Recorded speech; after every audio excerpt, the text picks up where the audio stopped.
I appreciate it. Thank you all for having me here today. Like Leslie said, I'm Brian Duncan. I'm a PT. Dan Barnes last year made a pretty good joke about how I drive a minivan with flames on it. So a la Peyton Manning. I've got 5 kids that are 8 and under. So summer is kind of a crazy time. It's safer to be here than it is to be at home. So today we'll talk a little bit about the cervical spine and then some treatment buckets. So sometimes the spine, when I help out in training rooms, isn't exactly the favorite part of the body to treat. Can I get an amen for that? Like, is that pretty true? So we're going to try and talk about a way to classify back pain or neck pain that will help you kind of drive the treatment and make it a little easier to administer in your busy training rooms. So we'll talk about epidemiology. We'll keep that short. Clinical exam we'll do in lab. We'll talk about a bit of a phased rehab approach, and then I've included some resources if you're interested in measuring outcome measures and trying to use those with your athletes. Epidemiology, basically, as far as sports-related injuries, they tend to occur in rugby and diving. Football obviously comes into play. But a lot of the literature is about how to save lives and prevent spinal cord injuries, spine boarding, and that sort of thing. And not a lot of it is on what we call mechanical neck pain or neck pain that presents in the clinic or in the training room.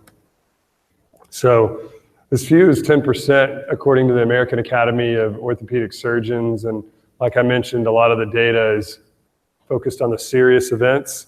But there's a growing body of knowledge that supports rehab to address the deficits that underlie neck pain. So that's what we're going to talk about today. And in the PT clinic, while neck pain may be one of the lesser things seen in the training room, in the PT clinic next to back pain, neck pain is right up there with knee pain as far as how common it is to see in the clinic. And people who have it tend to, if they have it for a while, tend to miss work. It tends to recur within a year. And sometimes it'll persist consistently throughout that year and not just come and go. So it can drive a considerable amount of disability and frustration.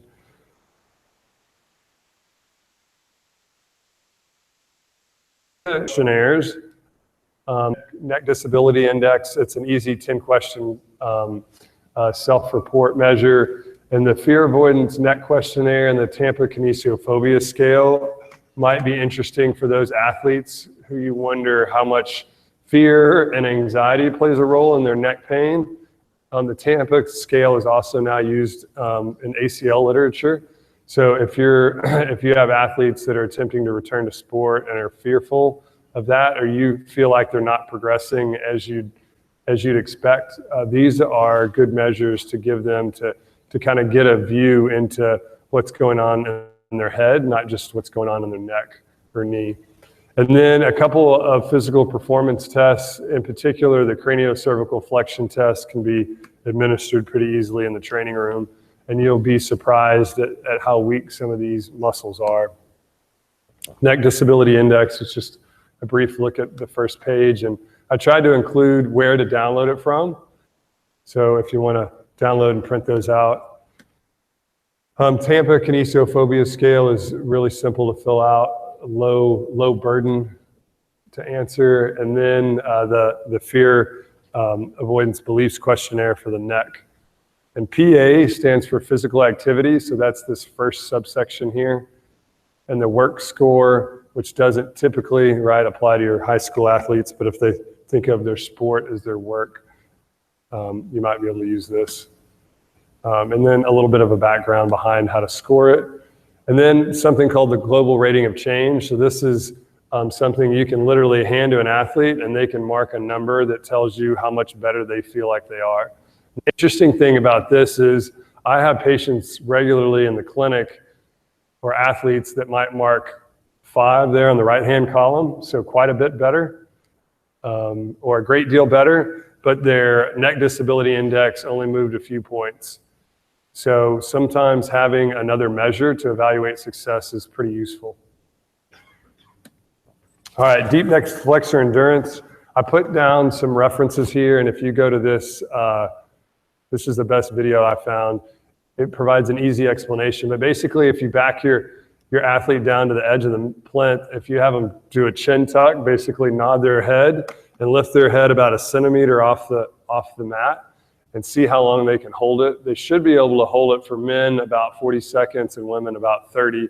What you'll find in most athletes and most of us is if we lay there for 30 seconds, we're basically doing a plank for our neck. And what you'll find is that the chin starts to deviate and the nose creep up towards the ceiling, and you see the sternocleidomastoid muscles really pop out.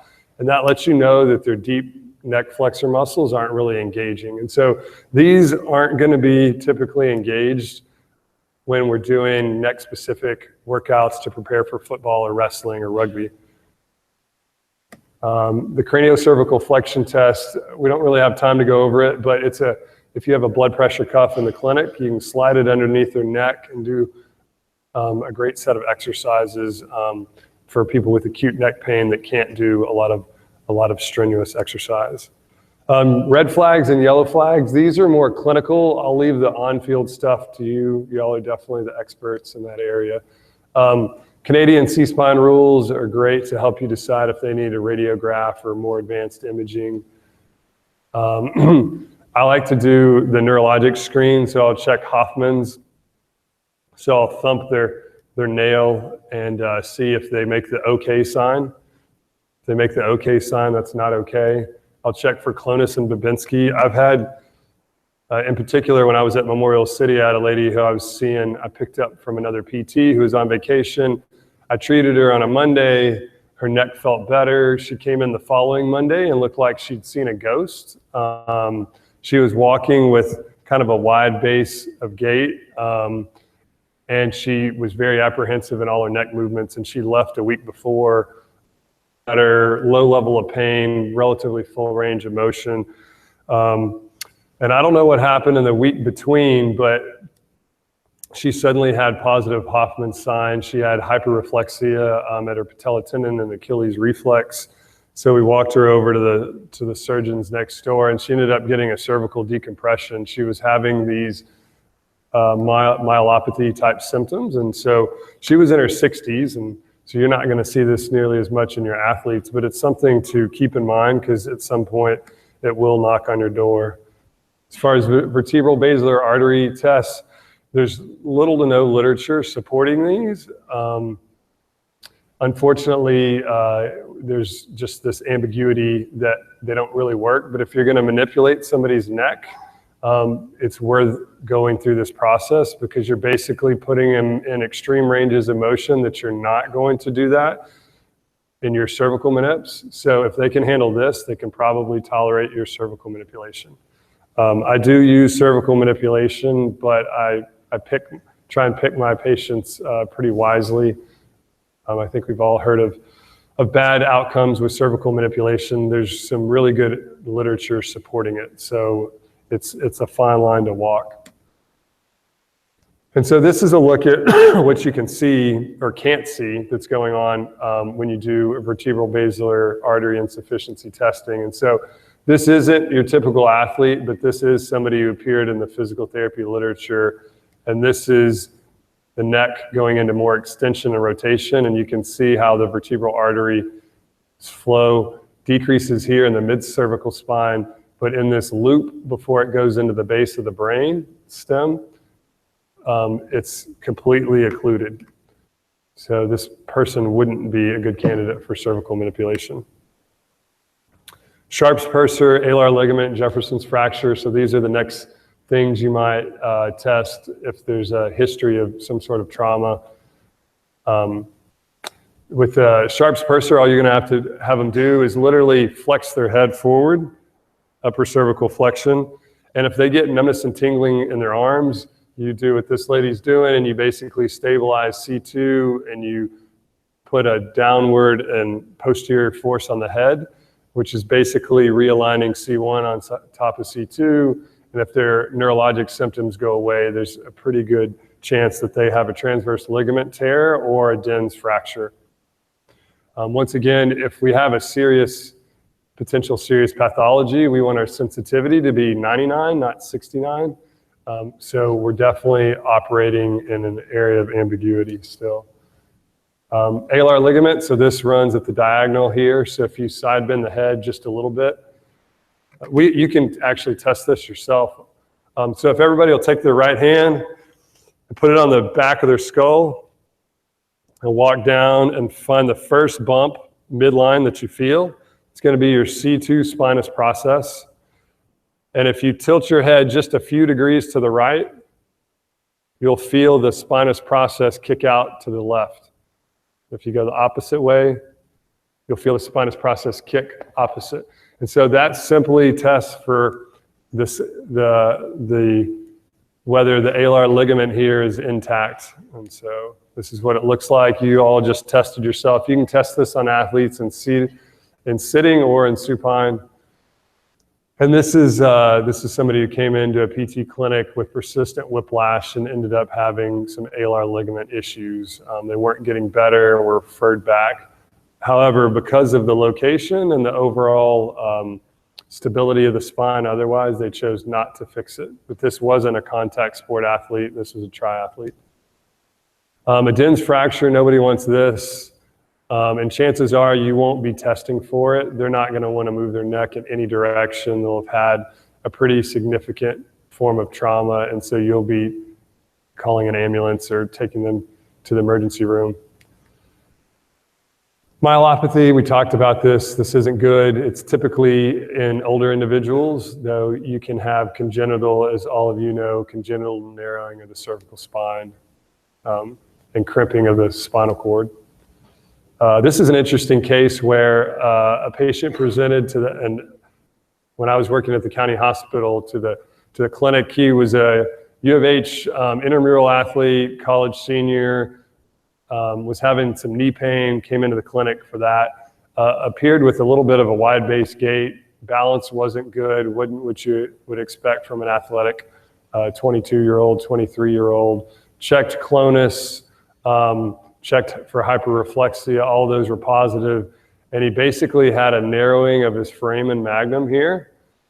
And so they had to go in and widen the foramen magnum because the brainstem was essentially getting impinged by the foramen magnum, and it caused syringomyelia. So he has cerebrospinal fluid within the spinal cord. Once they opened up the foramen magnum, within a month, his balance was restored, his knee pain was gone, and he was back to regular activities. Yellow flags. So these are those, when I mentioned the Tampa Kinesiophobia Scale and the Fear Avoidance Beliefs Questionnaire, this is something that I find challenging in back and neck pain in the clinic, but I also find it pretty challenging with athletes. Now with more and more people getting MRIs and more folks finding out about normal aging in the spine, it scares the hell out of them. So I don't know how many of you have had a friend who comes in and is like, man, I had an MRI of my neck and I've got these bulging discs or these herniated discs, and they think they're going to die. They think they're going to be disabled for life. And sometimes those provide very real problems, but many times that's like male pattern baldness, that's like wrinkles. It's actually a normal part of aging. And so the problem is that no one says, hey, you know what, your spine, your discs start deteriorating in your 20s. And it gets worse with age. And genetics has something to do with it, and so does your behaviors in life. And cardiovascular disease impacts your discs as well, because there's small little arteries off your aorta that wrap around and go to your disc, go to your bone, and then diffuse to your disc. So if you're not taking care of your cardiovascular status, your discs are probably going to age more rapidly. So no one has those conversations, so fear abounds when we talk about the spine. And so you're going to see people who catastrophize and expect the worst. They're going to have a passive attitude towards rehab. They're going to love modalities, and they're going to hate to sweat and actually work. Anybody have that in their training room? I see that a lot in the PT clinic. They're like, what? I'm not going to get a massage? I'm like, I will massage your neck for a few minutes as long as you sweat your ass off at some point, right? So it's a give and take. Like if I have to do that to get them to feel better, that's fine. And if I have to do that as a carrot so that they do what I need them to do to get better for a sustained period, then that's where we're headed. So keep an eye on these because I think they'll matter in your practice. Clinical exam, you're basically, we're going to talk about these buckets now, but you're basically looking for posture. Posture is going to tell you a lot. You can't live life with your ears in front of your shoulders. This is what happens. So you always want to keep your eyes up so you get this increasing lordosis in your neck, which shuts down the little foramen that the nerves pass out of, which is why a lot of kids get numbness and tingling in their hands. So you're sitting here studying, and you're crimping the nerve a little bit, and then all you do, because all the muscles you see are your pecs, so all you do is bench press, bench press, bench press, so your pecs are tight. So now you're kind of crimping on a nerve right here as it passes underneath the pec, and you're sitting like this all day on your phone or whatever, and you wonder why your hand goes numb or you have median or ulnar nerve issues. Or tennis elbow. Half the tennis elbow I see isn't from people who play tennis at all. It's from people who sit like this all day. You fix their neck and their scapular positioning and their arms get better. This is what happens. You don't want to see this. As we age and as people gain weight, a lot of times you'll see their necklace disappear right here. There's this place where you can see their necklace on the front and you go to look at their neck in the back and you can't see where it clasps together. So that's a good indication that their neck is doing this. And so if we fix their thoracic spine and get their ears over their shoulders, everything starts to work better. And these are other movement dysfunctions that you'll see a lot of this. We call that the dowager's hump, basically where the cervical spine flexes a lot at the cervicothoracic junction, but doesn't move much in the mid-cervical spine. All right, so you check your range of motion, and then you can get into, all right, is it the OA joint, C0, C1? So we'll talk about in lab how to assess that. C1, C2, so the way you check that is you take up all the motion in the cervical spine, and then you rotate the head. You should have about 45 degrees each way. And then you can put your hands on their neck and side glide, so their head stays relatively in midline, and you just move the middle of their neck back and forth. And then these buckets. So if we can put these guys in buckets, I've got pictures of exercises that you can literally, hopefully lay out for your athletes. The mobility category. So these are your guys that are pretty stiff. They've got a crick in their neck. They've lost motion. Exercise and conditioning. These are going to be potentially your hypermobile people, volleyball players, dancers, swimmers, people who generally have a hard time holding themselves up against gravity. So I'm really hypermobile. I'm really flexible. I don't stretch to get it. It's genetically the way I am. And so I almost always fall into this category. Sometimes I'll get a crick in my neck, and once I take care of that, I'm right back here. Centralization, these are going to be kids with stingers. These are going to be kids with pain down the arm. And you're basically working on getting rid of their arm pain or their neurologic pain. And headaches. Headaches, I'm sure you'll see, come in many forms in high school and college athletes. And so the big thing is if you can move the neck and it makes their headache better or worse, then you can treat the neck and resolve most of those symptoms. If you move the neck and the headache doesn't change, then you're looking for other causes, whether it's stress, anxiety, blood sugar, or whatnot. But everything in rehab typically comes back to this, right? So I can manipulate your neck or thoracic spine and get you feeling better, but if we don't fix the underlying cause, then you're gonna be right back in my training room in the next month, and we're going to be doing the same thing.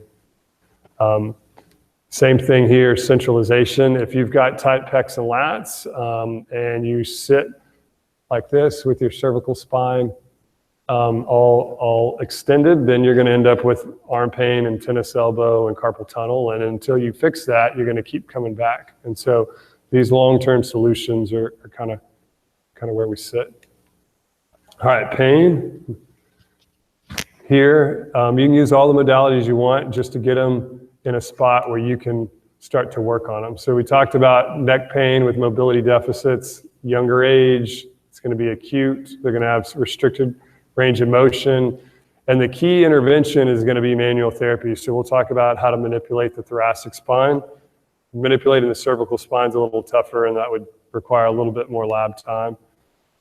But you can mob their thoracic spine, you can manipulate their thoracic spine, you can push on their CT junction, all which make their neck feel better. And then you can get into neck-specific things. For coordination impairments or exercise and conditioning, you're looking to create stability. So you can use a blood pressure cuff and do some exercises. If you can think about planking, any way you can plank for your abs, you can basically mimic that for the cervical spine. And so if you can just think about different ways in your training room to apply that, it'll go a long way. Radiating pain, you're going to be looking more at, do they have good rotation? Do they have a positive Sperlings? If you provide manual traction, does it relieve their symptoms? We can talk about this in lab, how to test and bias the nerves to see how sensitive they are. Manual traction here, and then you come back to stability. You stretch their lats, stretch their pecs, and create stability. You may have to do some soft tissue work on their scalenes and SCMs. Headaches. The interesting thing about headaches is it's all about the upper cervical spine if you're going to treat it. So we've got OA mobs here, we've got AA mobs here, and then thoracic manip, because you just, with a flexed thoracic spine, ever have their ears over their shoulders. So swimmers are a challenge, dancers are pretty easy because they're vertical.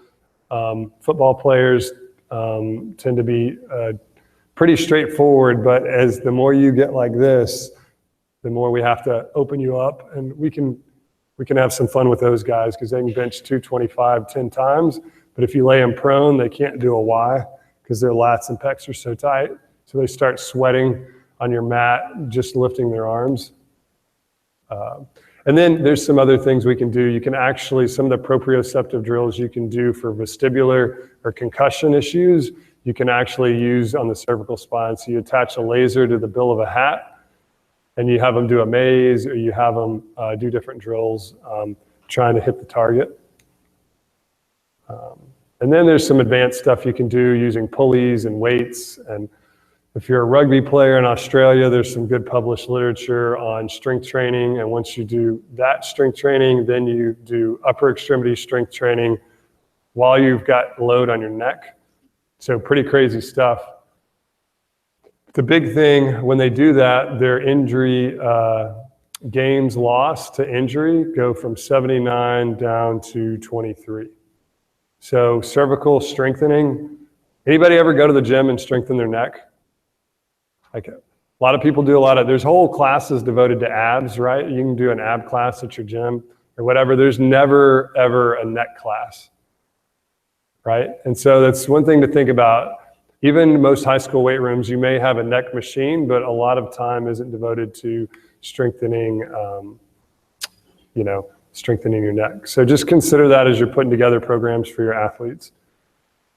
All right. I appreciate your time.